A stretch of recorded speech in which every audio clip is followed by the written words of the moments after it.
Good morning, afternoon, and evening, everyone. Welcome to the Gameweek 23 pod of the FPL Wire. I'm your host, Zoph, and I'm joined by my co-host, Pras. How are you doing, man? Feels like ages since we've spoken. It has been ages. After those December dark days of us, you and I podding, then, you went away to the warmer reaches of Thailand. So first, tell us, how was your trip, man? What were you up to? What you can share with the pod? I mean, Thailand's one of the few places where there are more wood jokes than on this pod.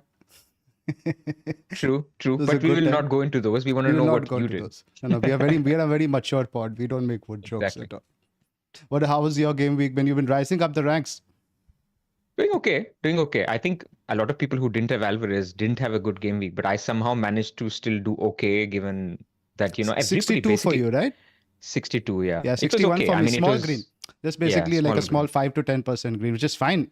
Once you're inside the 100K, we can consolidate ahead of this blanks and doubles period because the next few weeks are where the action is going to be. And as of now, we are podding at 7 p.m. IST, 1:30 p.m. UK on Friday. We don't have any news yet on the Liverpool double. Usually the TV news gets leaked, I think, on Friday by like around 6 p.m. UK time, right? It's announced around 4 p.m.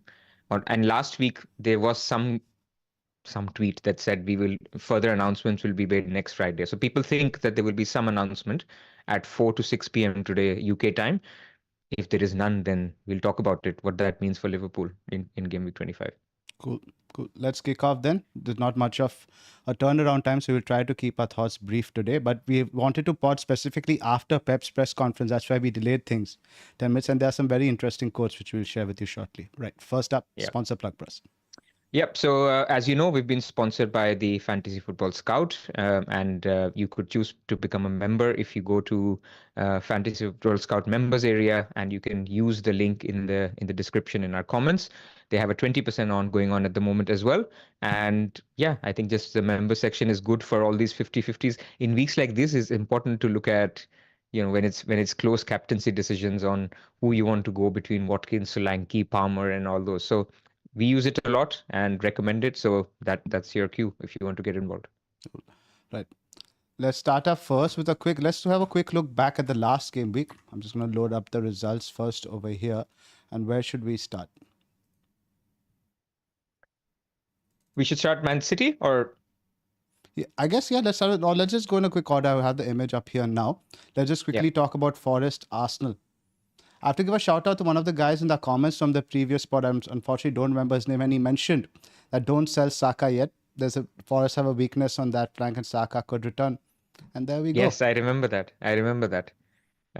Look, I think Arsenal are one of those teams, we talked about it. They're like a Mbeumo, what we saw at fish and chips. Let's call it bread and butter. Bread and butter team that you don't need to sell, you don't need to buy. You just keep what you have, and I think Saka is a good keep. Now, things will change if Salah appears out of nowhere and there's a double game week. But if there is no urgency, I think it's just a good team. And again, I think unlucky with losing the clean sheet. I think they were good defensively. Yeah, a lot of people play the double Arsenal defender over somebody like Palmer there. I think they got quite a bit, well, you could say a bit unlucky that they conceded, but also lucky that Palmer didn't get the pen. We'll talk more about Chelsea a little bit later. Not much to talk about, I guess, in terms of Arsenal. Easy hold. Well, how do you think they'll do against Liverpool next week? I think they'll give them a game. Good, but also Arteta's been known to shut up shop a little bit. I mean, it is at home, So maybe he can't do it as much, but I think he'll be aware that he Yeah. can't play Liverpool on the counter, this rock and roll football that Klopp likes to play. I don't think they're built for it. And this season, they haven't been doing it. So I'm actually a little bit cautious on how many goals you'll actually see in that game. I'm not saying 0-0. I'm talking like 2-1, 1-1. It could be something like that rather than a 3-3 or Again, something. a game state dependent one, right? An early Yeah. goal, and then again, we've seen a lot of these games between the top clubs being quite high scoring this year. Yeah, possibly. And Fulham, Everton. Fulham at home, pretty good defensively still. Everton's 8th clean sheet now, joint top for that metric. But not really much to talk about fantasy-wise from these two teams. Not really. Just Pickford, oh, no, actually, for Fulham, your boy Broya has gone there. Yeah, And Fulham play in Gameweek 29. What do you think? Like, interesting signing for them?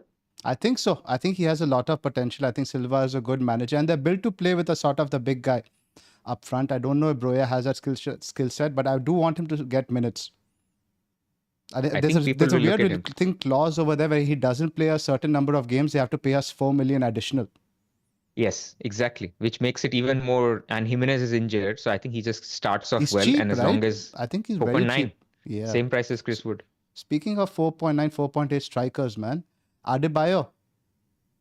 Yes, another one. Very good, very appealing. We don't know if he's on pens, do we? No, Has no he taken idea. a pen? No idea. No, not that I remember. I remember only Morris. That's the only one I think I've seen. Wouldn't be I think surprised there'll if be more Doughty takes Luton. them because he's taking every other set piece. He's taking every other set piece. It's true. But look, I think Luton will be more popular if Liverpool don't get a double game week because people can then bench somebody like a Doughty in game week 26 and then you actually get the double from them and you get game week 29 from them. So I think people might look at Luton a lot more. Not that there's huge upside, but with Doughty and Adebayor, they're just cheap and nice to put in your team. So yeah, like that shout. But I think Fulham generally nothing and Everton generally nothing to talk about right now. But Brighton, I mean 4-0 losing to Luton. What do you think?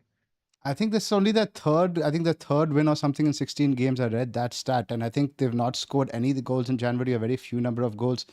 The loss of Mitoma and Adingra is naturally catching up now. I don't think they'll be out for too much longer. I think we'll be seeing them the next couple of weeks, so they will get back to their best. But in general, I'm quite happy to see all the promoted teams now actually give a fight. You can't really look at them and go anymore like, yeah, this is a fixture I have to captain, I have to target. All the teams, especially at home, they are putting up performances. Indeed. It is the third game in a row that Brighton have not scored. So obviously the 2-0 nils and this one. Look, away to Luton, I think we have changed our priors where we originally thought Luton is just a banker team opponent. I think Luton away versus Luton home is a very different proposition. I don't think it'll be easy for Newcastle either because they gave them a game again when they were at Kenilworth Road. I don't think it's again a banker clean like we see a 3-0, 4-0 against deep block without Isak. We'll talk about Newcastle once we get there, but we should also mention I saw something on Ben Crellin's feed earlier today that there is a possibility that Bournemouth-Luton double gets scheduled and not the Liverpool one. Something we hope to have some clarity on by the deadline tomorrow, which will change what we look at for Solanke. For example, now if you look to get Haaland and Solanke has a double in 25, I'm going to be selling Watkins, not Solanke. Correct. But just to say on that, I mean, unless there is some real brain fart going on, there's no reason that the Bournemouth game goes first because Bournemouth game can go anytime. There's no pressure because Bournemouth and Luton are both not in Europe. So for them not to do that and put that first, I wouldn't understand it. So of course we wait this evening, but I would say we're talking 10% likelihood for that to happen or even 5 versus 80%. Still, I would say 80% that the Liverpool one happens. But with increasing minute, the chances are getting lower of anything happening at all. Yeah, I'm only a bit skeptical because of the whole Carabao Cup final, right? It's a bit unfair to have Liverpool play midweek when Chelsea are going to get the entire week off. Yeah, but it's all relative, right? I mean, it would be more unfair if Liverpool end up playing 3 games in game week 37 when they're in a title race. So there is that unfairness will happen. If you're in 4 competitions, you just can't help it. What do you think the likelihood if, let's say, the double isn't announced today, that it actually still gets scheduled? Like, I know that there's a certain cutoff times with regards to giving announcement period for fans, right? So I was listening to Tala Nadeem on FPL Optimized. He actually guessed it for the first time. And he was saying, actually, there is no commitment. It's just that they will strive to do something. And last year, they announced a postponement or a rescheduling even 12 days, I think it was. So, there is precedent to even do it next week. But if they are announcing TV fixtures for March now, why would you not just get it done and announce this Luton game? Because there's nothing now contingent on it. Liverpool, we know, are in the Carabao Cup final. We know that they're in the fifth round of the FA Cup. So there's nothing stopping them from just announcing it today. So just on that basis, I would say if it's not announced today, it drops from like 80%, or if it's not announced by the deadline, it drops from like 80% to maybe 10-20%. So do you think it's a good week to save in that sense, keeping in mind, because by 24 deadline, it's quite definite. If it's not announced by next week's deadline, it's definitely not happening. But because then it becomes a matter of 8 to 10 days. So do you think there's merit in general waiting for that reason? It is, but again, there's a lot of other factors at play. When we come to City, we'll talk about Haaland. Not everybody can get to Haaland in one transfer and roll, or maybe they choose not to get to Haaland. So there are other complications in trying to save. Yet, yes, in an ideal world, you save because not only you find out for 100% on this Liverpool double, you will also have next week the Villa Chelsea game, the FA Cup replay. So that will then tell us which team actually plays, or very likely to play in game week 29, which is very key because their opponents are also players that we have in our team. So in Arsenal's case, they play Chelsea. So if Chelsea go out, Arsenal-Chelsea will get confirmed, which is big because a lot of people, us, have Arsenal and Chelsea players. Similarly for Villa, if they go out, they will play West Ham. Again, a lot of people have Areola, Bowen, a lot of Villa picks. This doesn't mean you can't sell, but it's information you want to know if you're losing one player, like Saka over Watkins, for example. Fair enough. Let's move on to Palace and Sheffield United. And the news we just got from the press conferences is that Eze is a doubt, but Olise is fit. And again, I'm very cautious plus about getting tunnel visioned about this, blanks and doubles. We shouldn't ignore good players who are playing ridiculously well, like Olise. What are your thoughts there?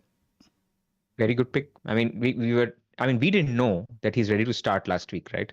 So in these things, I don't sort of go back and say I should have thought about Olise. Maybe Eze was on my radar, but I ended up going Jota only because the likelihood of this double was high. But eventually, you're right that Eze outscored him enough that I could have actually got Eze and then used a transfer or even a hit to get back to someone else. But we didn't know that, right? I think I'm happy with the Jota pick. I think Eze is good. For this particular week, I think Roy Hodgson has said that Eze had a little bit of a hamstring pull or even a strain. So he could be a doubt. But I was anyway planning to bench. Even if I bought Eze, I think this week and next week were weeks where I was thinking maybe I can actually go without a Crystal Palace player, because away to Brighton, again, Brighton just conceded 4, but Brighton can show up on their day. And then the one after that, Crystal Palace play, who do they play? I'll load up the ticker here just a second. Home to Chelsea. So they're okay games, but they're not 4-0 games. I mean, it's not home to Sheffield United. But later, they again play home to Burnley and home to Luton. So again, a team that may be coming into our radar, especially if there's an upset, like if Newcastle lose their FA Cup game. Yeah, I don't even know how you can say Chelsea not a 4-0 game, and we are so bad, especially away. So I wouldn't say that. I'm happy you did. I wouldn't say that myself. Sheffield. Can you imagine losing 4-0 to Roy Hodgson? No, I can't. I don't know, man. I'm seeing a lot of things that I never imagined I would see 5 years ago as a Chelsea fan. So every day is a surprise. Fair enough. Villa Newcastle is an interesting one. Yeah, and Newcastle, I think this is the second time I've seen they know how to exploit Villa's high line brilliantly. I sold Gordon for this game primarily because I thought for Richarlison, because over the next 4 game weeks, I fancied Richarlison to outscore him. And then the 26 fixtures away to Arsenal, which is not a very high ceiling fixture. But Gordon was the runner. Clearly, he was the one running behind that high line. And from what I've heard, that Isaac picked up an injury. So we're likely going to see Gordon at centre forward. And I've owned Gordon for a while right now, for 10, 12 game weeks. You watch a player very closely when you do own him. I don't think he has the best attributes to play at centre forward. I think he's much more effective as a winger. And if you're thinking of buying Gordon, you think that he's playing centre forward being a positive. I don't agree with that. Fair. I mean, it's Luton at home. It's just the primeness of the fixture that people will think that he's worth it. But is he a transfer in? I'm also a little bit on the fence. But if you have him, I think you can be bullish. And by the way, on Isak, the update this morning was he could make it. So maybe that means bench. Maybe that means start. We don't know. Oh, that could mean out for 4 weeks as well. Oh, that could mean out for 4 weeks. Exactly. So I think Newcastle in general, there's a couple of questions in our Discord which we should address. People are just excited about Trippier and they want to know if we should cap him. So what do you think? Home to Luton, prime fixture. I know we're looking backwards first, but I think it's a topic we should just address now, where Trippier got 2 bonus, his classic assist, Share got a brace, so Newcastle defense is back on the menu. Yeah, but defensively they were still not great. Villa gave up pretty like opportunities, and I do think Luton can score. It's not a, but the thing is there are no standout captaincy shouts this week, right? And we will talk about Haaland now that Pep has given us some clear quotes. We can say perhaps there is a clear standout choice in Haaland, but I don't think Trippier is necessarily worse than, let's say, a Palmer or Watkins, who I've seen on most people's bus caps. Yeah, fair. I mean, I think there is upside there because, again, we can only go by clean sheet odds. We can look at probabilities. Yes, Luton can score, but in terms of all the other teams, I think Newcastle highest or close to City. Let's just have a quick look. So Newcastle's clean sheets are 39%. Man City are the only ones that are higher at 41%. And their XG or expected goals is also 2.3 and only Man City is higher at 2.35. So basically you can think of it like capping a highly attacking Man City defender this week, essentially, from the data for this week. I wouldn't necessarily put anyone off against it.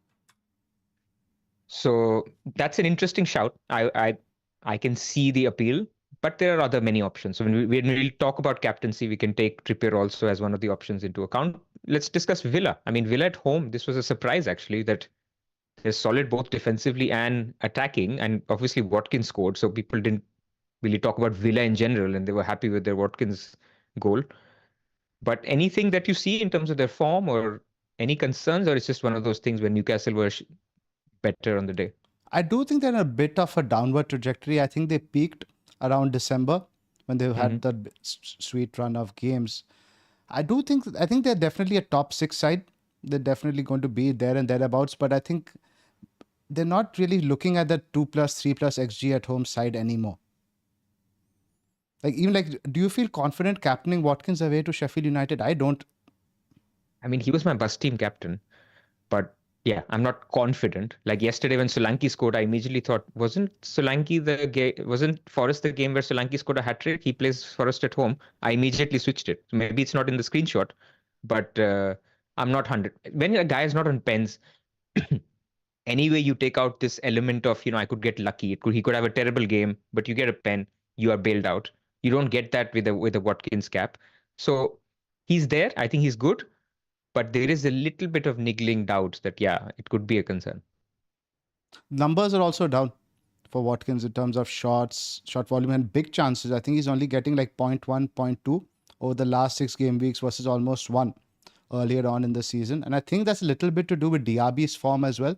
Diaby's form has plummeted. There's no coincidence that we are seeing Bailey start a lot more games, and Diaby was the main big chance creator. I think that's what really they're missing. Yeah. I mean, to be fair, Tielemans is back. Maybe Bailey is going to start more. Moreno has been playing well. From an FPL perspective, people have been a little unlucky, especially with the own goal, but even attacking output. Your Matty Cash looks to be back as well a little bit. I'm sure you're starting him in your bus team. Yeah, I don't know if he's going to stick around because the problem is, right, without Pau Torres, the defense looks shaky. That's why I think he likes to play these 3 centre backs. Once Pau comes back, I'm a bit more confident of Cash starts because there's stability. And they missed him at set pieces. You could see that. Newcastle saw that as an opportunity and they targeted that weakness. And prior to this game, Villa had conceded the least goals from set pieces of any team. Yeah, they're missing. Actually, I was talking to FPL Villain on Twitter, who's a big Villa fan and really helps us out with his predictions. And I was just asking, and he said, look, they're going to be very careful with Pau Torres because when we'll come to my bus team, believe it or not, I'm looking at buying an injured Pau Torres just because of how it works out with the team. But I think Villa is, we have to be a little bit cautious because if they lose midweek, then people will, even though they're out of form, they're losing games, their form is dipping, people will double up or triple up on Villa, which may actually backfire in the future because they're obviously not the same Villa maybe 5-6 weeks ago. May or may not be, but that's just something to think about. Is Watkins sellable for Haaland this week? Not this week. Right? Just because of the matchup? Or are you looking at the whole 26, 29 thing? I'm looking at the whole horizon. So if you tell me next week I'm 100% selling Watkins and there is no other route that I have, because home to Man United, you saw Man United, I don't know if you watched the highlights, we are letting big chances in for free. And the keeper is just, he's there but not there. I mean, I hate to say this about Onana, but home to Man United is a very good fixture for Watkins. Then Fulham away, Nottingham Forest at home, Luton away. Those are fantastic 5 fixtures for Watkins. Yeah, so the So thing with it's Solanke is, right, the pain is this week, right? The 3 game weeks after this are quite poor, right? Well, Watkins is correct. quite the reverse. I mean, even next week Solanke is fine. He has Fulham away, which you can or miss, but it is an away game. So I think Solanke can be sold next week. But yeah, after that Newcastle away and Man City home, definitely you can get rid. Again, assuming no doubles or anything else to change the picture. Segue into City. Tell me, man, KDB cap, that was very unlike a Zoph, because I know, I thought you were in Thailand, relaxing on a massage table thinking KDB cap will be nice, but I didn't think you'll do it. And then when you did it, I was very surprised. So what was the thought process? How did you get there? So I was pretty annoyed about missing out on Jota the whole last week because I was very big on Jota. The whole thing, like, you're always looking for something that will help you make your decision. And as soon as the Trent news came in, I was like, okay, if the Trent is out, Salah is out, they're going to play Bournemouth, but after this they have Chelsea, Arsenal.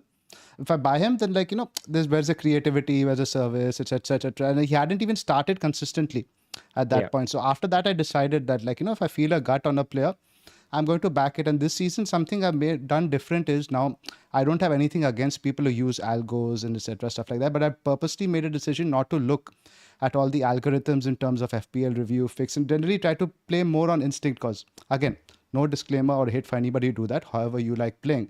So my gut was that KDB is going to start, and I looked at the cameo he had against Spurs as ideal because they had the long break, 2 weeks break, and Pep had made comments prior to that. Now that KDB is ready to play 90 minutes. So I thought there was an opportunity there. And Burnley at home, I think, is still one of the best fixtures you can get. They like to play. It's not like your Sheffield United and Luton who look to park. The whole company aspect and stuff like that. And then we had some sort of indication, Lazy FPL put out the tweet that Haaland is not likely to start. So you put 2 and 2 together, you assume that he's going to play Alvarez and he would probably play KDB rather than not play either of them. Correct. So that's when I decided to take the plunge because Richarlison, man, as good as he is, I don't know, the fact that it doesn't have set pieces, doesn't have that many routes to points. KDB just felt like it, and he's like Salah. Little bit of ankle and I'm there. Yeah, look, I think he's a fantastic pick. And I think the only reason I didn't go there is because you know me. I looked at my Gameweek 25 team and I was like, I can't afford KDB and Darwin and Jota and all this. But if Liverpool are not doubling, KDB will 100% be in my team. So this is why people who take this very polarizing view, how can you buy a 10 million, 10.6 million KDB? He's not on penalties, he's not playing striker. Everyone will have him for Gameweek 25 if City are the only team that double. So basically, I looked at the big picture and I thought, okay, I'll probably need Jota if they double in 25. So I can't get to a Haaland. So Foden and Haaland, I can't get to a Darwin and a Jota. So I can't get to KDB. And that was basically the only reason why I didn't get there. The first half, I was basically, it's obviously dinner time here. So I was basically made my dinner, sat down. Alvarez scores 1, then KDB assists the second. I have neither of them. I literally could not eat my food. I was like, this is ridiculous. How can I have no And that all City happened quite against early. Burnley? Yeah. This was before Spurs had scored. So Richarlison captain is blanking and Jota has not started playing. So obviously in the end it was okay because Richarlison scored, Jota scored, but it was not an easy one. And this is one of those classic cases where if your heart can take it, then I think now I'm happy I didn't go there. But at the time, it was like terrible, man. How can you not get this guy? The second assist or the second goal was so clever. That was just all KDB. But in general, don't you think City took the foot off the gas a little bit early? It's not like the same like of last year or the years before, right? Where they just keep going for 4, 5. The second half was a lot of control. I don't know whether that was giving more respect to Burnley or they were just playing within themselves, knowing they have games coming every 3 days. I think they do that. I mean, don't you think second half of the season, City tend to do that a lot more, where probably they don't hit the propeller unless they're behind, of course. And this is something I also, when I was discussing with LR on Tuesday, whenever we spoke, I think Tuesday, that, the 2 KDB games we were taking as reference, City were not winning. So they were coming behind against Newcastle and they were drawing against Spurs. So, of course, you saw a lot. Now, KDB was fairly attacking. In fact, his average position was alongside Alvarez. But yeah, I think he cannot go on for the whole 90 minutes. He was taken off and then they did. I think they did focus on possession a lot more, because the more you hold the ball, the less you have to chase the ball, so the less you get tired. So I think this could be a theme that we should look out for. Do you think he starts against Brentford? KDB, that Yeah, is. yeah. I 4 think days another helps, 60, right? 70 minutes. Yeah, Yeah, another 60, 70 Monday minutes. helps. And Brentford has a tough game, right? I still remember right before the World Cup, there was that game where it was a tough one. I think they lost. I think Tony scored a brace, if I'm They not did the mistaken. double over them. They did the double. So in general, they're Yeah. a good side. They know how to do the 3 centre backs and to occupy Haaland very well. I don't think it's a very easy fixture, despite Brentford. But now Brentford's numbers are a bit weird. They're on 5th or 6th for XGC over the season, but I think they're at 14th or 15th for goals conceded. You think it's largely down to Flecken? We've shit on Flecken so much on this pod.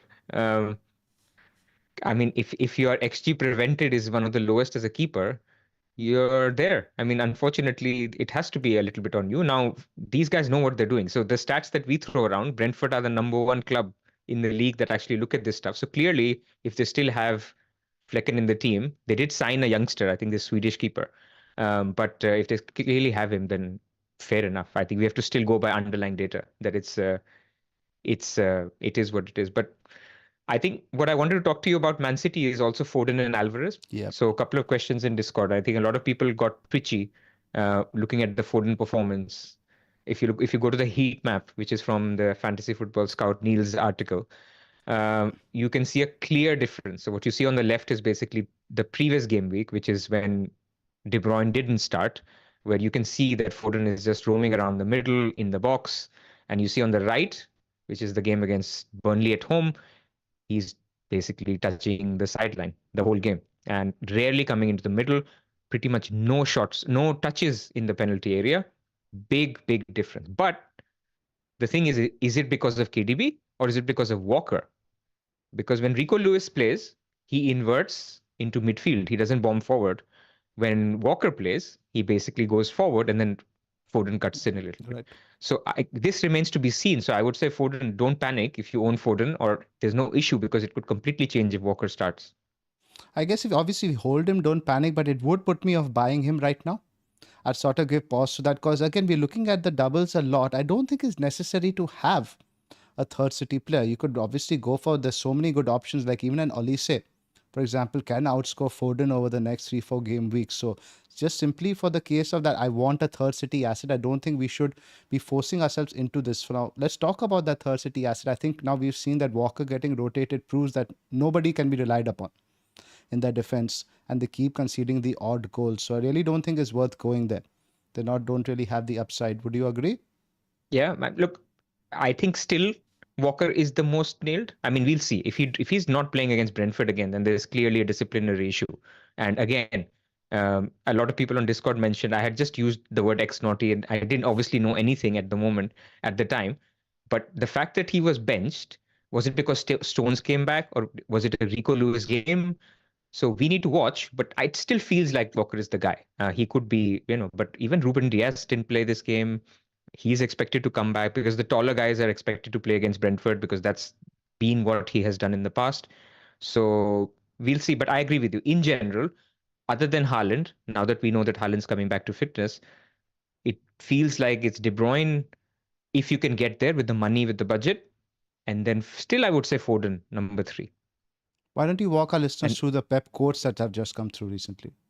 well, okay, if we're talking about before we go to Haaland, let's do Sure. Alvarez once But I more, wanted because a to lot of do people. that before so that we can set the ground about whether Alvarez owners should sell or not. Sure. Okay. So obviously the first quote was that he's fit. Everybody's fit. Everybody's fine. That was his very exact quote.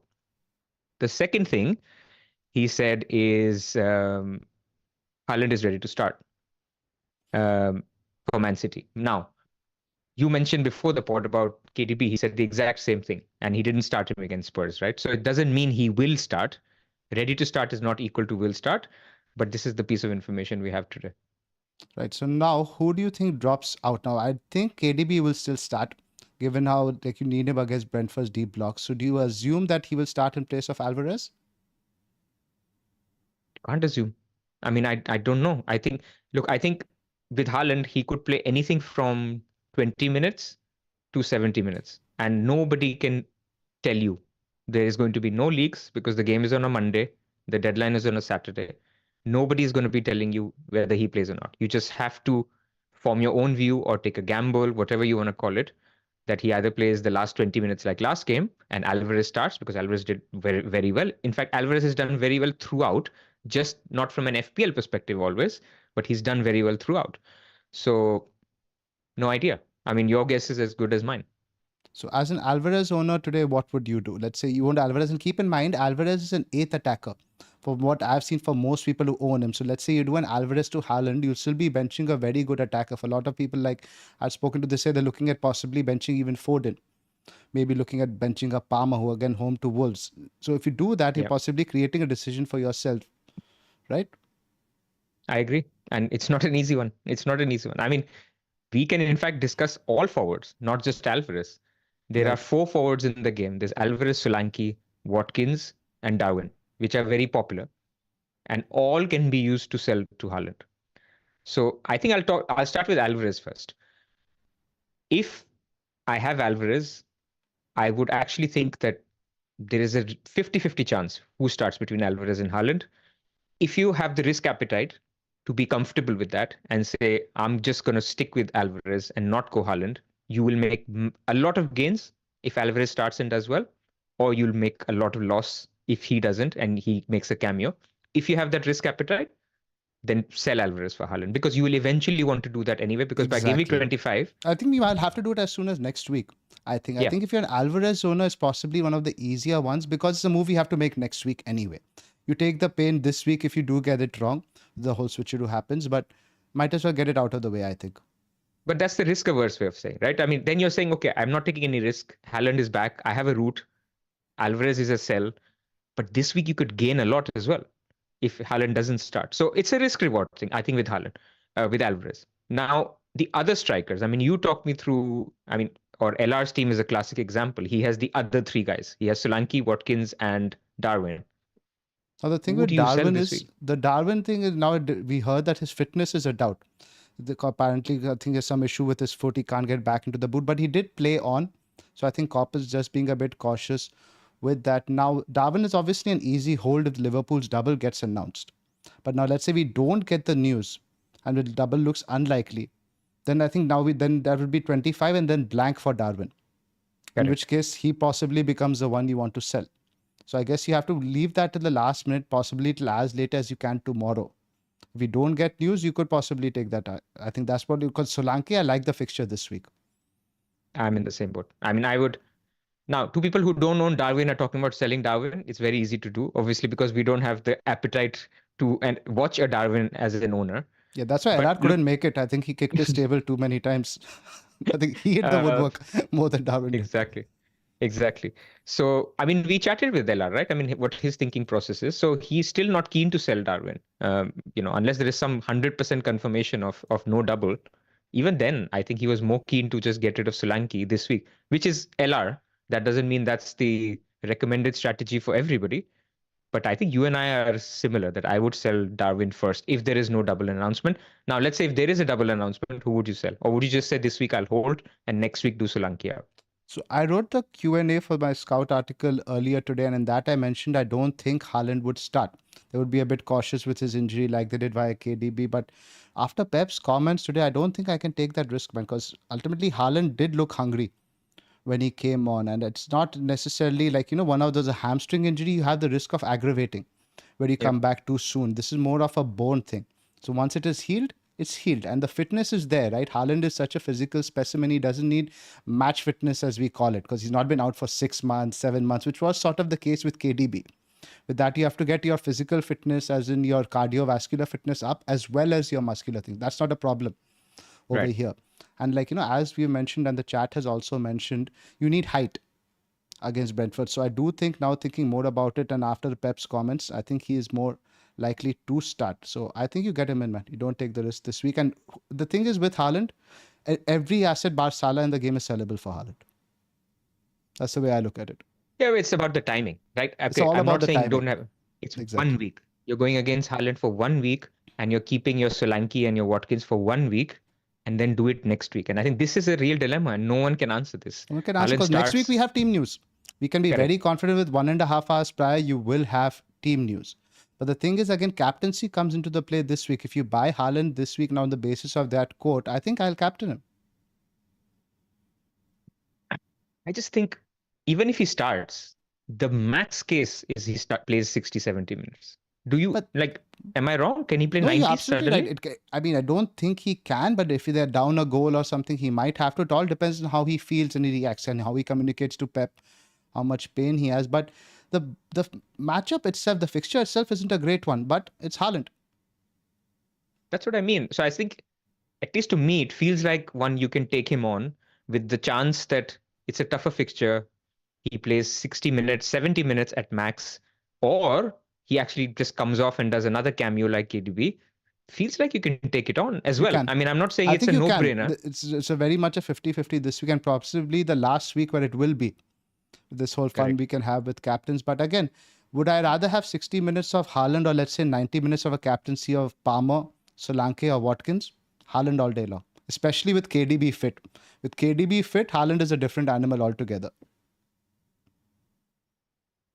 That's what you have to ask yourself because, again, who will you be going against Haaland with? Because he's going to be majority captain now, at least amongst the active players and the guys we compete with. He's going to be the most captain by far. He's going to be well above 100 EO now. So who are you taking on that 100 EO Haaland with? Are you confident on a Palmer, Solanke or Watkins to do that? Solanke scored a hat-trick Forest away. But that was against 10 men. He had one shot against West Ham yesterday, which was a Phillips assist. Yes, I do agree with that. So in general, there has been a downturn, I think, in Bournemouth. Again, this is possibly confirmation bias, building a narrative over here, because against Liverpool, they didn't get that much. And even West Ham, again, their XG numbers weren't that great. So I do think a little bit, there's some correction coming over there. But the guy still has 13 goals. That's one fewer than Haaland. It's no joke.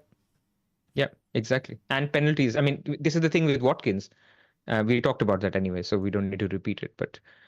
And Palmer, all good options. But that's a good captaincy conversation anyway. And on Haaland, I just want to have one last conversation on Alvarez because, Greg in the chat and also in Discord, there are people who are saying, I just think Alvarez is an okay hold. What do you think about holding? I just don't think the maths is adding up. For long, you talk about long term? Longer term, till 25. No, man. I just don't see a scenario when KDB and Haaland are fully fit that they don't start now.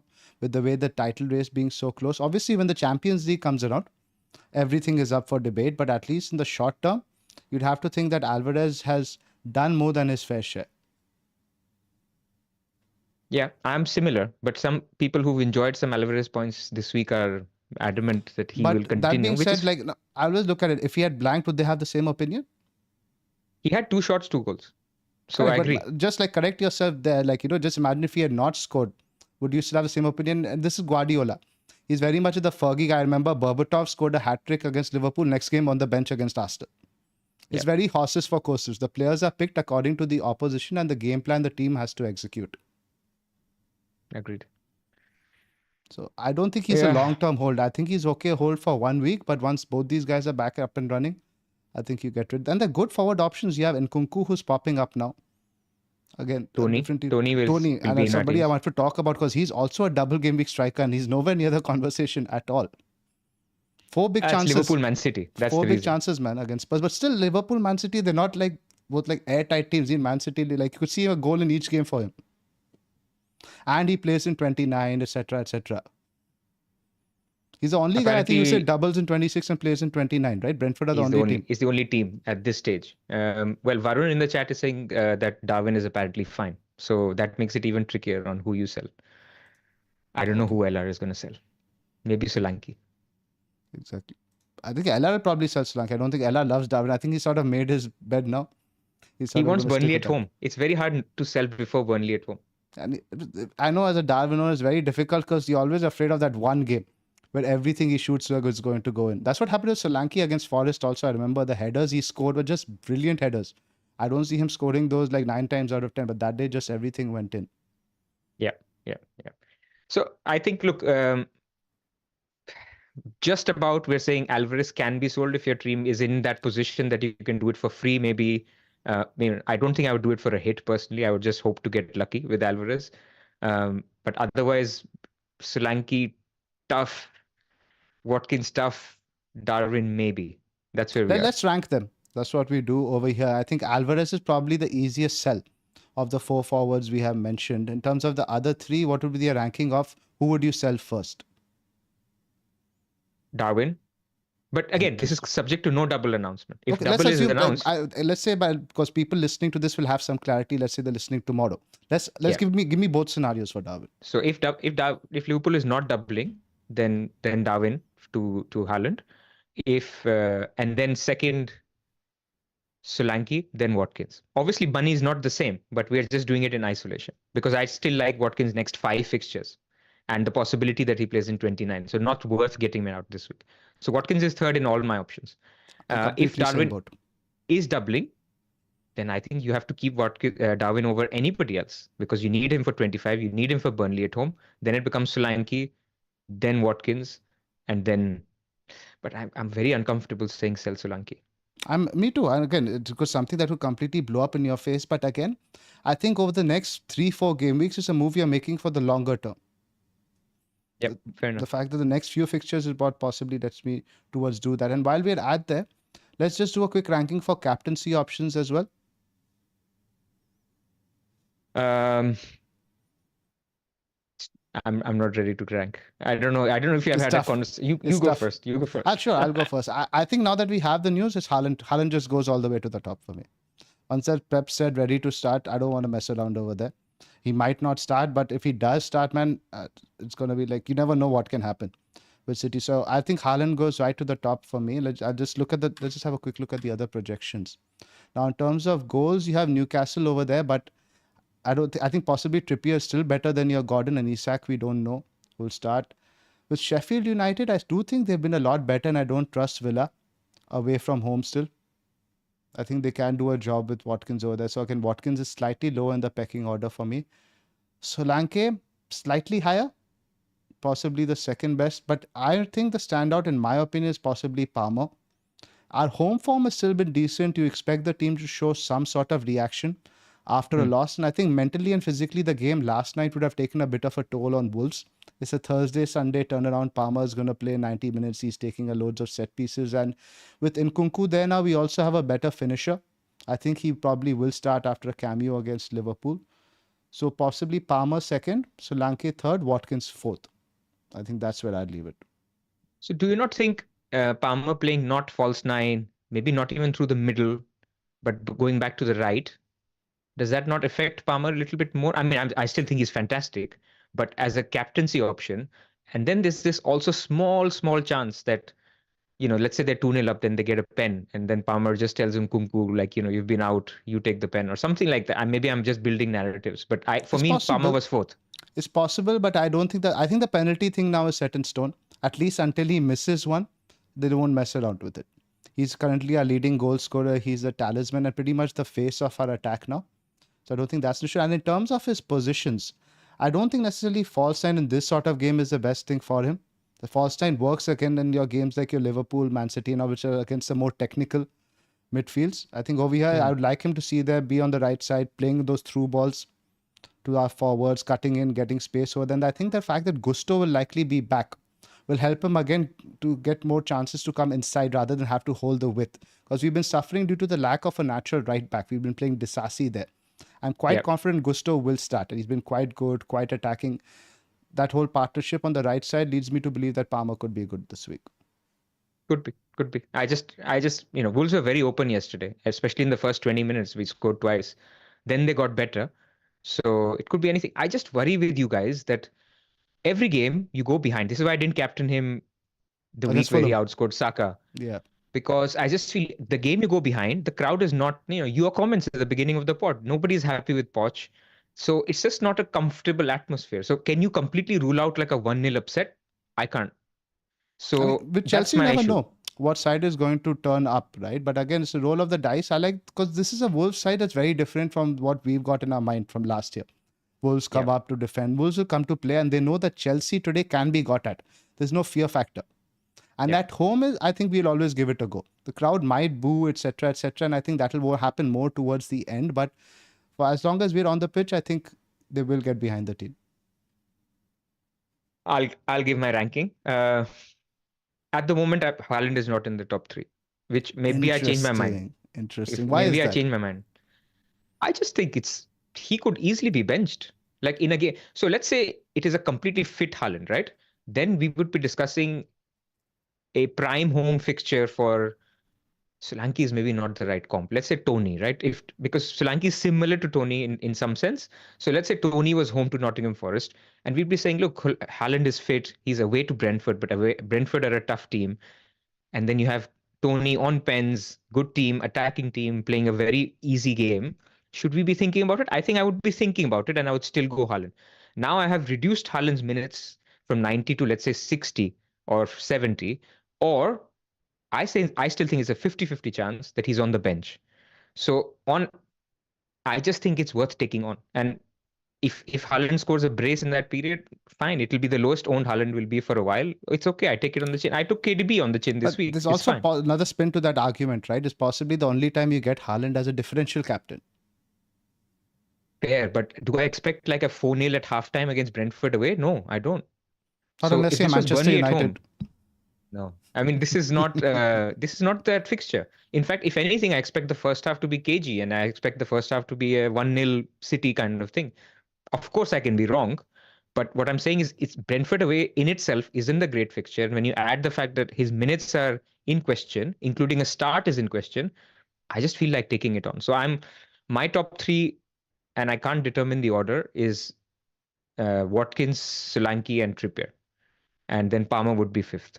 So between Solanke and Watkins, maybe Solanke, maybe Watkins. Trippier could be third, and then Haaland. Then I could change my mind if he's in training or if there's some kind of a leak that he's looking very good, or if I know for 100% he's starting, that changes things, right? That changes that he will get 60 minutes. That changes it, because I'm right now hoping or taking a chance that he's benched again and he gets a 1-pointer, and then my captain scores a lot more. That's my gut instinct. I have the right to change. Just FYI, I'm Obviously, telling the ob- viewers. obviously you do. But then again, so would you not buy him at all then this week? Because I No, I'll buy assume him. you'd buy him, but not captain. That's where I am at the moment. That's interesting because that does insure you a lot against that, right? Yeah. If you not go completely without him, then you're possibly up against a 120, 130 EO Haaland. But you get him and not captain, that's not that bad. So you get some sort of 100% insurance there. I'll definitely buy him. I mean, after him saying he's ready to start, it would be foolish if it can get to. I mean, we talked about the caveats. I have Chris Wood. I have money, and I can get to Haaland. So that's But what you I can't do will it in one transfer, right? I remember seeing your team. Correct. But I have 2 free transfers as well. But you could, for example, for Solanke straight away. But I won't do that this week. Because I think with Taiwo back and all that stuff, it doesn't make that much sense. If Wood was still going to be playing consistently, then I guess you could see the appeal because you can keep Wood for 26, 29, etc., things like that. So that's interesting, Pras. I didn't expect that. But I do see the fact that you are. I think you might change your mind though by the end of it. I mean, FOMO is there, right? We can talk whatever we want, whatever logic, whatever sense. If I see everyone's captaining Haaland and I think his EOS is going to be 140, FOMO exists. We can't hide from it. Exists, man. So yeah, we'll see how it feels on Saturday morning. And we'll not touch upon sharing leaks. Enough has been said about that already. Let's just talk a little bit on. I think we covered City extensively. Let's talk a little bit now about Spurs. Very good against Brentford. The first half, actually, not so much. I think first half was only 0.3, 0.4, but second half, I think Mope helped that with his celebrations. I mean, first half Brentford were good. I mean, Spurs was so open, but yeah, I think something happened over halftime, and then they came out like prime Man City, scored the 3 goals. Yeah, Harry's in the chat. He's saying, I'm so surprised Pras would captain Watkins over Haaland. We'll come to my bus team and I'll explain. But yeah, at the moment, that's where I am. But I want to talk about Spurs. They're racking up these 2+ XG games. Look, every game like they're going to keep scoring goals. And now that we know that they don't have a blank in 29, are there assets a buy? I think so. Like Madison, possibly now I would go for Madison over Richarlison because now that Son comes back, Timo's playing well. You can see some sort of minutes drop for Richa. Can do, but I mean, Richa's still a very, very good player. How can we question a guy who's got 7 goals in 7? Maybe it's like, an owner's bias where I have enjoyed like 6 of his 7 goals that he scored in the last 6 game weeks. So I love him. I mean, I captained him. It should have been I more the think last game. I think there was a unnecessary foul completely which got called, which he had nothing to do with as well. correct. So I just think he will get two big chances every game. Some games he'll score zero, some games he'll score two, some games he'll score one. For a midfielder, that is incredible. So I don't think there's any reason to get rid of him. Yes, Not Madison to is get rid also a of very him. Would good you pick. buy him now? Absolutely no reason to get rid. Would you buy a Spurs? Because this was all questions we had in my head, and you mentioned I bought him right when Suns was going into a penalty shootout in the Asia Cup. So I was worried about that, but decided to take the plunge anyway. I think Indeed, he's still a indeed. good buy. I think so. Look, one thing to note, again, this is Asia Cup related, but Jordan has qualified for the semi-final of the Asia Cup. So congratulations to Jordan actually for the first time in their history. They will play South Korea or Australia, whoever wins tonight. You'd expect South Korea to beat Jordan and make the final. So South Yeah. Korea is going The far. Australia game is a tough one. It's tough, but we'll know tonight. So this actually also applies to anybody who still holds Sun, that he's not coming back anytime soon. So Um, again, I congratulated Jordan fans, then completely ruled them out of beating South Korea. But we're just going by probabilities. So I think, look, both in terms of minutes, in terms of goal output, Richarlison is completely good. And if you want to get into that action, he plays his old team, Everton, this week games. And then he definitely has a fixture in game week 29. It's worth benching him if you can. Fair enough. And then, yeah, in terms of Brentford, Tony, obviously a great buy. But I don't think you can really find a transfer right now for Tony. It seems difficult, right? It's difficult, and if there is a conflicting double with Darwin also doubling, then I would still definitely buy a Darwin who has Luton at home and Brentford away versus a Tony who has Man City and Liverpool. So my And thinking what's the was that 26 fixture for Tony? Let me just have a those are quick look. good. They're away fixtures, but they're decent away fixtures. So in 26, Tony has West Ham away. Yeah, which is So quite decent basically, you're from an getting an attacking additional point of game view. also. We have to keep that in mind. So that's 4 points up initially also, right? Because again, Liverpool's double, I'm always wary of when teams have double and then blank, because if you put that over two, and captaincy isn't an option because they're effectively playing the same games as everybody else over a 2 game Yep. period, right? Correct. But then if you can have the option, if you have the luxury of transfers, is you go for a Darwin in 25, you switch from Darwin to Tony in 26. If you have that one extra transfer, I can see people just saying, no, I don't want to do that. I'll just go Tony straight away in 25. That's also fair enough. But I think there is upside to avoiding Tony in 25. Now, if Liverpool don't double, everyone will buy Tony in 25 because a double, a non-blank, and a fixture in 29, that's a no-brainer. You just get Tony in 25. Completely agree with you there. I want to talk about Poro a little bit. Sure. Because you're a very long-standing Poro owner. Before nobody had Poro. And I think to bust the myth, At the same time, the Chelsea a bit of highlights, but I do think there was less onus on terms of creativity. He was still getting forward, but in terms of playing the through balls, in terms of playing the passes forward, it's all Maddison now. He's become the hub and the fulcrum of the team, so Paulo doesn't have as much onus on him for creativity. I did get that sort of feeling from watching the highlights. which then impacts baseline bonus. Because look, let's be clear, Spurs are not keeping clean sheets. That game, the chances they gave away to Brentford, I was just looking with my mouth open. Like, he's just walking through on goal. Tony, when he took that shot and then Mopai scored from the rebound. So they're not keeping many clean sheets. So question for a lot of people, because they need to get some funds out. They need to maybe lose one player to get through 26. Can someone sell him, or do you think you should, he's an easy hold? I think he is sellable now. There are other options that you could go for, and his price is quite expensive. Definitely, it's not someone I would buy now for 6 million, but also he's someone you can hold. Because again, look at the scores from like this midweek game week: 3 clean sheets out of 20.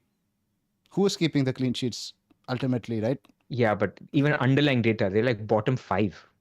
Not even they have been for bottom most half. of the time, but I don't know. I still have a soft spot for him. I like watching defenders play who attack, because they're all losing their clean sheets. I'd still like to keep him, but he is sellable. He's not like, almost like, you have to keep him. Yeah, I think 5 weeks or 6 weeks ago, he was almost essential territory given the fixtures were so amazing. He was doing everything, highest on baseline bonus, even if they concede. That slightly changes, but it can hurt. I think he's a good pick anyway. So it's just a question because it also pertains to my team, and I might have to do that this week. Fair enough. Before we talk Liverpool, Chelsea, about how, give us a like and subscribe plug, Pras. Yeah, guys, I mean, there's 926 people watching and there's 11 likes. So I think that's not great. So if you can like the stream, that would be much appreciated. We're doing this on a Friday. It's a rare one to do on a Friday, just because we wanted to do it after the games last night and taking into account the Haaland news. So much appreciated if you can like the stream, if you can subscribe to the channel. We are close to 30K, 29 point something. And hopefully we get there soon with your support. Right. Thanks a lot, guys. Let's talk Liverpool, Chelsea, and the two penalties that were not given. Now, the first one, I could sort of understand. You could say Gallagher did an Ashley Young where he played for the contact, but the Nkunku one, I do not understand it. I'm still absolutely flabbergasted as to how that was not given. I think his movement was backwards rather than forwards, from the other leg. So it felt like it wasn't, he didn't fall because of, but I think it was a pen. I think it was a clear pen. So I'm with you. And yeah, we should have got a pen out of Palmer, another one. Shocking, but Liverpool, so good. And I do think now the fact that this entire team is playing so well without Trent and Salah gives me pause to think about both those guys, whether they're going to start both games in the double. Like Bradley, now we got some comments from Klopp post the game where he talks about Trent needing rhythm, etc. Now that implies to me Trent will start against Arsenal, probably against Burnley, but now Bradley isn't dead now for the rest of the season. He is going to get minutes maybe during Champions League games, the odd games where they have the 3 games a week. So in general, now I'm worried about Trent a little bit and Salah as well. Because again, Salah, the hamstring injury is one that has the highest risk of reoccurrence. The 7-day, 3 games a week. There is no need to play Salah against Luton at home when your Elliott, Diaz, Darwin, etc. can do the job. I don't disagree. I think with Salah, Klopp didn't even mention him. I was hoping that at least, I don't know if people even asked, but if he was getting closer, at least you mentioned that, Salah's on his way to recovery or whatever. So that looks a worry. And if they don't double anyway, people are not thinking about Salah.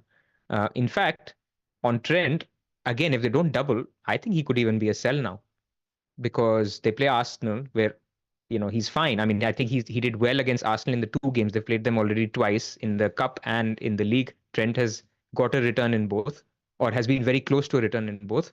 So, but if he can afford something else, because I don't think you need the expensive Liverpool guys. If they have an Arsenal game in 23, they have Burnley home, which is I think very you annoying. give them Burnley. You give them Burnley if you can. But if you need the money, they're not doubling, I think you can get funds out of there. Absolutely. Then blank 26, blank 29. I think they are disposable. And then we just think about it again in wildcard time. Right. Chelsea continue to be poor away, but I think at home we're a little bit better. Let's just quickly touch upon West Ham, Bournemouth. Anything really takeaways to take from this? Well, Kudus was back. He looked good on the eye. I only watched the time when the Man United game wasn't on, so the first half. Bowen up top. I think we've said on this pod, we don't love Bowen up top. Again, I think people who are on Bowen, I think one of the only attackers alongside Palmer who didn't get a return this week. So a little unlucky, but you just need to wait it out a week, right? Because West Ham could have a game in Gameweek 29 and Bowen's fixtures are pretty decent. So maybe patience is the way forward for Bowen owners. Again, double dependent because he's an easy sell for somebody like Jota. Next week. Jota plays Arsenal this week. Correct. I mean, so next week. Bro, Jota is like reaching Drogba levels of tormentors for Arsenal now. I can't even remember last year he scored a brace over there. This year also, I think it was in the cup game. He did quite well. So I don't see the Arsenal fixture as off-putting for Jota anyway if you're considering him. Well, you'll see my bench. Let's just talk quickly. Let's do a quick ranking of, let's say, 3 attackers you'd look to bring in who aren't Haaland this week. What do you think? 3 attackers. In general, feels like a good week to save, doesn't it? Because you just look at the projections and you guys mentioned it on the last pod. The entry points are much better the week after. Gameweek 24 is like a wildcard window. Like if Salah is back, if there is some no double news, like you could just wildcard and bench like a couple of Spurs guys and a Chelsea guy. You could wildcard next week. So in fact, again, another question from Discord, like if you wanted to play an aggressive wildcard, 24 is the window because Man City have Everton at home. Fantastic. Liverpool have Burnley at home. Fantastic. Chelsea have a great fixture. Well, Crystal Palace away is okay. So you can get a lot of these teams for longer term, Arsenal have a good run. So if you look at West Ham, Burnley, Newcastle, home, Sheffield United, Brentford, good run. You can load up on good teams with good fixtures. And if there is no double for Man City, then there is, it is actually also avoidable. You don't have to, sorry, if there's no double for Liverpool, you don't have to load up on Liverpool as such. You can just bench through 25 and get through the whole thing without any issues. So 25 is the way to aggressively attack on attackers. 24, you mean? But yeah, I think if you're not 24. going for Haaland, try to save your transfer this week and attack the next week more. Possibly you take a -4, then save in 25, manage 26, like you guys mentioned on the last spot. Let's just anything to touch upon Wolves Man U? No, Man United just played their best 11 after a long time. Very poor defensively, but attacking wise, as we've always said, they're good for a goal. So it was good to see that team actually. Cool. Let's just do our bus teams. You're just about hitting an hour. This is now whose team this is? This is LR's, of course, with Darwin. He's got a bunch of money in the bank. He said he's almost certainly getting Haaland and he will captain him. He's a bit unsure about who he will sell. If the Liverpool double isn't confirmed, then I think he will go for Darwin. But knowing LR, I think he'll be selling Solanke regardless. And captaining Haaland. So I'll just read out his team real quick. I'm sorry for the audio, guys. I forgot. That's Dubravka, Trent, Gusto, Porro, Foden, Palmer, De Bruyne, Richarlison. That's the bus team captain. Solanke, Watkins, and Darwin. He's benching Gabriel and McAtee. Probably right over there. You'd say play Gusto over any of those guys. Absolutely. And he also mentioned if Darwin misses out, which I don't think he will, he's got actually a decent bench, Gabriel and McAtee. Cool. McAtee has been really good, but yeah, I digress. This is your team, Pras. Would you like to read it out? I have issues, man, so I need to discuss this. Sure. Okay. So Dubravka in goal. Konsa, again, I think just slightly better than Arsenal against Liverpool. Then Porro, Trent, Foden, Palmer, Saka, Richarlison, Jota, and then Solanke and Watkins. Issue number one is, if I get Chris Wood to Haaland, who do I bench out of my other midfield or attackers? It's between maybe Foden or Jota. Yeah. So that's the issue. That's the first issue. Second issue is, how do I fund Haaland? So to get from Wood to Haaland, I'm 0.2 short. But I want to actually create even more money. How much is Wood? 5? 4.9. Right? 4.9. So can you do something like Wood to Adebayo and Solanke to Haaland? No. But I'm not losing any of these attackers. The money will either come from Trent if there is no double announcement, and even then I'm not sure, or Porro. And more likely, at least this is the path that I'm assuming, because I'm assuming Liverpool will double, is basically Porro will go down to a cheap defender. And that cheap defender will not only fund Wood to Haaland, it'll fund next week Solanke to Darwin. Okay. So this is the plan. Correct. So next week, then I have my 3 Liverpool in place. I have Haaland and Foden in place, and that would be the plan. Got it. So that's the plan. And so now talking about defenders, which is not an exciting topic, but this is also a question in chat because other people are also looking for cheap defenders. I have 3 options. I have Pinnock. Now, I'm not even going to play Pinnock in double game week 25 because it's Liverpool and Man City. But Pinnock has a decent game in 26, has a decent game in 29. Good option. I could go for Van Heck. Van Heck is 4.0 Brighton defender. Brighton not great, but 4.0 could basically has good fixtures. Actually, I'll play him this week even, home to Crystal Palace over, let's say, over Gabriel, which as I have set it up now. Or I can go for Pau Torres and play double Aston Villa defense away to Sheffield United. But actually Pau Torres is injured, so I would bench him. I would just get one Pau of the Torres. Arsenal guys, yeah. Correct. I would basically get Pau Torres because I'd expect him to be fit by the time they play Nottingham Forest at home in game week 26, and they also have a good fixture in game week 30. So that's my very long-term way of saying that either one of Porro or Trent is going tonight or tomorrow morning, and Haaland will come in for Chris Wood for my 2 free transfers. I think you should rule out the Villa move. I don't think Villa are a good defense. I think teams are catching on how to play the high line, and again, you already have one low upside Villa defender. that if you get in, let's say, a Pau Torres, that's your, like, Gabriel, you can say has upside. Obviously, he can score a brace, but you're essentially rolling with 4 centre backs. Yeah. This is not very exciting. So I don't like that move. Is Doughty not in the equation at all because of the blanks, etc., etc.? So Doughty could be in the equation, but he doesn't solve my problem because think about Game Week 25 when Doughty has a double. Both my Arsenal defenders are playing Burnley and Trent has a double. So I don't actually need Doughty in the double. And then he just gives me a problem in Game Week 26 when he blanks. There's 2 other suggestions in the chat. Dan Burn. I would happily play Dan Burn this week.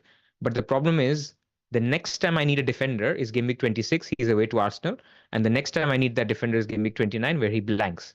Another suggestion is Guardiola. I think also okay pick. But my problem with Guardiola is it locks me out of De Bruyne. So if the Liverpool double isn't announced, then my plan is basically Trent to Van Heck, Haaland for Wood, and next week I would get Tony and Jota would become De Bruyne in Game Week 25. So I would have Tony and triple City attack for Game Week 25, and that would be the plan. So I'm trying to keep all my options open, and so therefore it's more likely to be Pinnock, I think, that I will probably go for. This is assuming that the Liverpool double is announced. Fair enough, but tell me, why don't you want to do, like, let's say, downgrading Wood to the cheaper 8th attacker and then upgrading Solanke to Haaland? Because I want 3 attackers. I want Watkins, I want Darwin or Tony, and I want Haaland. Okay. So you are comfortable. Eventually, you will be benching one of your attackers and your 5 midfielders over the next few weeks, right? Yeah, I mean, in 26, obviously Richarlison has a blank. Palmer plays Man City in 25. There are weeks where there is an easy benching. It's this week where it's a real headache. I don't think it's an easy benching. Like in Palmer against Man City, again, like obviously paid off this week. So someone like me who doesn't like bench headaches at all, for me, it's a bit difficult to compute. I just like a simpler decision, even if it means fewer points.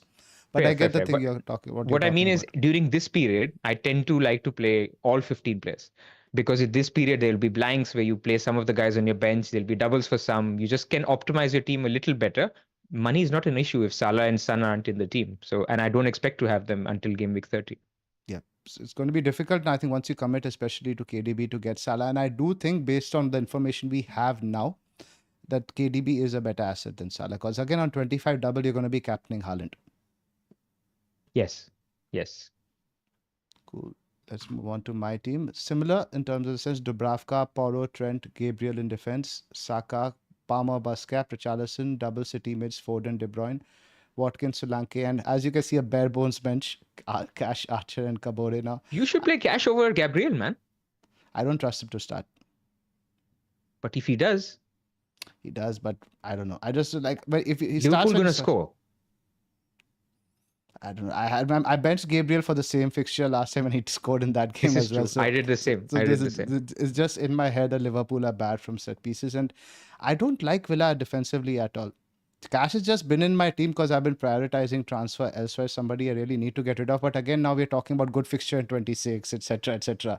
He's gonna be there till 38 somehow. He will linger. So I have some money in the bank right now. I can do Solanke to Haaland. I have 0.1 wiggle room, so money isn't an issue if I want to wait next week as well. But I think I will probably do Solanke to Haaland now. And stick the armband there. Fair enough. I can see the appeal. Look, I mean, it's difficult to say no to Haaland. That's straightforward. Like, there's no even alternative. Like, yep, because the fact there's Archer, so there's nothing really I can do over there. I'm quite disappointed he's been dropped and he's not getting back in the team now anytime soon. The way Kabore, your double game week hero, is back from AFCON by the time they double. Hopefully, hopefully he gets a spot back, because again, I don't think they necessarily will change a winning team. My bench is something I will have to address over the next few weeks. Cool. Awesome. So some couple of questions on the chat. Let's do that. I see one super chat from Yogesh. Would you keep Gross or would you sell for Richarlison? What do you think? Sell for Richarlison. I mean, this week the only thing is that this João Pedro might be out, so Gross might be on pens. Who do Brighton play? Palace. Oh, that's a derby, isn't it? And it's at the Amex. Yep. That's a bit tricky. I didn't factor that in. And I don't think Goodison Park is an easy game. I know this is whole old club and all that stuff narrative. Then maybe give that one more week. I think so. Um, Anything then else? there was a question. Actually, this is a good question. What is the plan if Salah is fit for the double game week? Let's say it's announced. So you are saying now that you've gone De Bruyne, you're ignoring, right? Not necessarily. If I feel that I'm confident of a Salah start and I want to captain him over Haaland, let's say Haaland picks up a recurrence, that shifts the goalposts a lot. Of course, yeah. Because again, and I'm making the assumption now that Salah won't start both games in the double. But again, now that depends on what comments we get from Klopp and all that stuff. And again, looking at it over the 2-week period, right? Does De Bruyne over 25 and 26 outscore Salah? I do think so. I think so. And I think for me, comparison not only just De Bruyne, it's also in my team, I'll have Darwin and Jota anyway. So I have Trent, Darwin, and Jota. So even if he's fine, I just think it's worth just saying I'll have my Liverpool triple up anyway, and Salah could get reduced minutes. So you just hope to get lucky, or if you're not captaining, then I think it's fine. I don't think there has to be this massive FOMO and -8s to get Salah back, only for him to bench to blank in game week 26. Yeah, because whoever you'll be selling, like let's say now if I have to sell Salah, I have to get money out from a Watkins who has a good fixture in 26, etc., etc. A lot of considerations at play. Yep. You look at I guess one or two other questions. Let's just wrap up. I think we're already well over an hour. Okay. All right. Yeah, it's a short turnaround anyway. So yeah, I would say, look, the big thing is this announcement, if it comes at all for Liverpool. Look out for that. There might be some embargoed quotes as well. So people who are in the right time zone who can afford to wait till like 10 p.m. Haaland 10:30 will p.m. probably rise in price, but I would still say leave that move to as late as you can. Yep. Don't be swayed by that point one. We do have legit lineups, team guides where we get the news from. So do wait as long as you can. And when we share. We share.